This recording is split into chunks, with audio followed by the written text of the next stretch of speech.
were the stars of that period. Their shows ran longer than anyone else's. They're about good times, about people passing footballs and winning girls, about guys sinking a putt. It's the optimism of Broadway. Good News was one of over 50 musicals that opened in 1927, a year in which 8 new Broadway theaters were constructed. In one record night that season, 11 productions opened, and the following night, Showboat premiered at the Ziegfeld. The Broadway musical would never again hit such heights.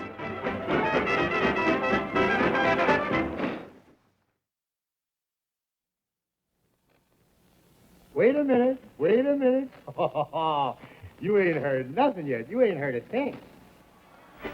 Now, and Al Jolson himself. On October the 6th, 1927, the world of showbiz turned out for another opening night celebration. Ah, boy, Al. The star of the show at the Warner's Theatre on Broadway was Al Jolson. But he wasn't on stage in The Jazz Singer. He was on screen. It was something new, a talking picture. Blue sky, smiling at me, nothing but blue sky do I see. There had been shorts made of people singing before, but what really thrilled people in The Jazz Singer was when he's playing a song for his mother in her apartment at the piano, and finishes the song and then turns around and just starts to talk to her. Nothing but blue skies from now on. You like that, Mama? I'm glad of it. That's when the talkies were born, out of that star performer, reaching out to the audience, even from a film. Bluebird, singing a song. Nothing but little bluebirds all day long. I never saw the sun shining so bright, never saw things going so right. Noticing the day hurrying by, when you're in love, oh, don't they fly? Blue days, all of them gone. Nothing but blue skies from now on. The success of The Jazz Singer was the first blow of a mighty 1-2 combination that would send Broadway reeling.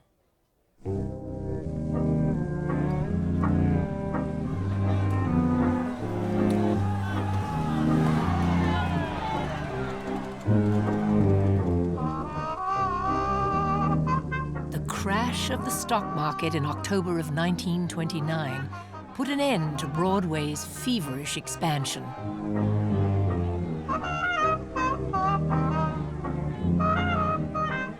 The collapse of Wall Street was best captured in the slang used to describe an act that flops.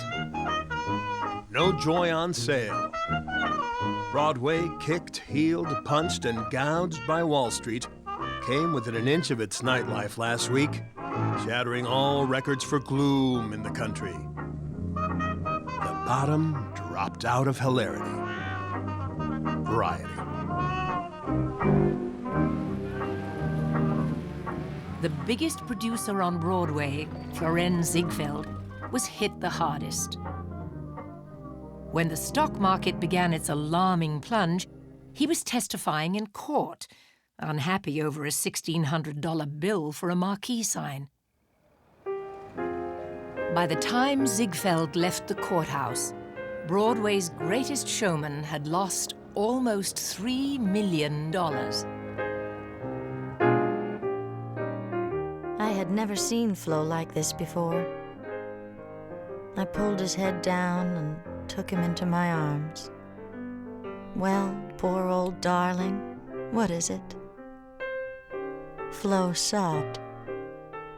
They were great, struggling sobs. I'm through, he said. Nothing can save me. Billy Burke Ziegfeld. After the stock market collapsed, the slow trickle of Broadway talent to Hollywood became a flood.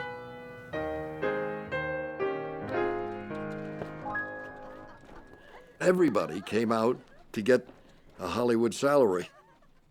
The Gershwins used to have a show every season, sometimes two.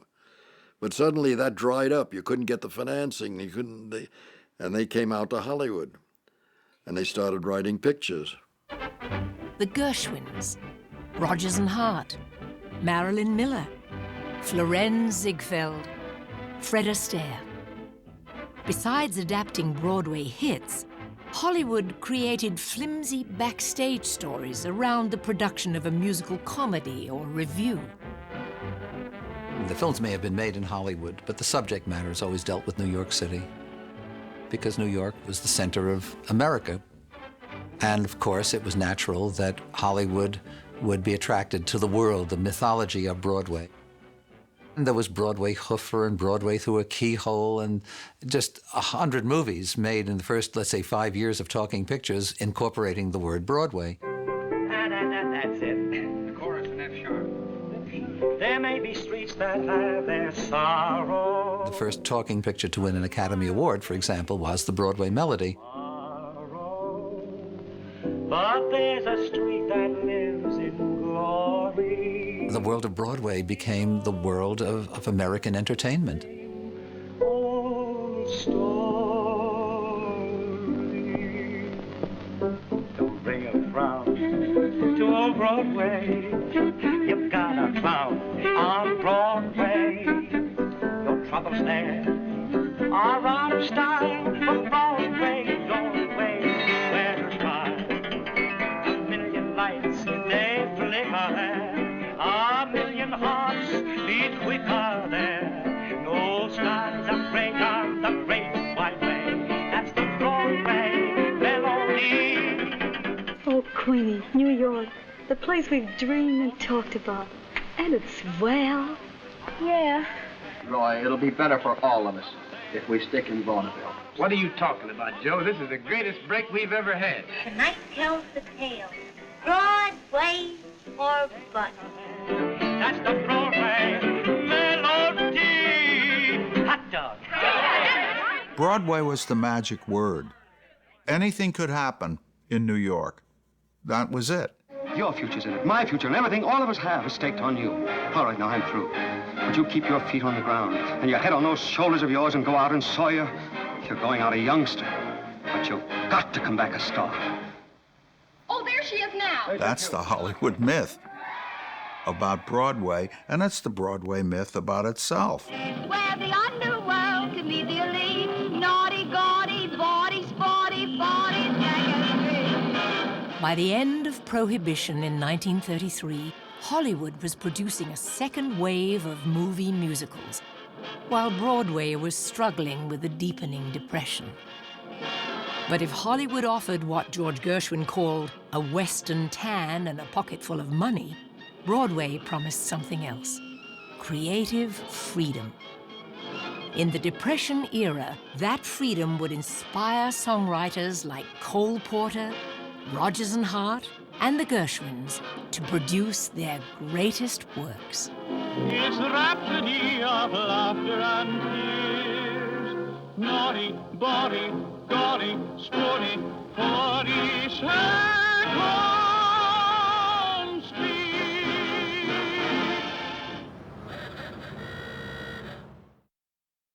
There have been 1,000 lanky prances that are dancing every ball. There have been 1,000 lanky prances that are prancing every hall. But the best is the one that was.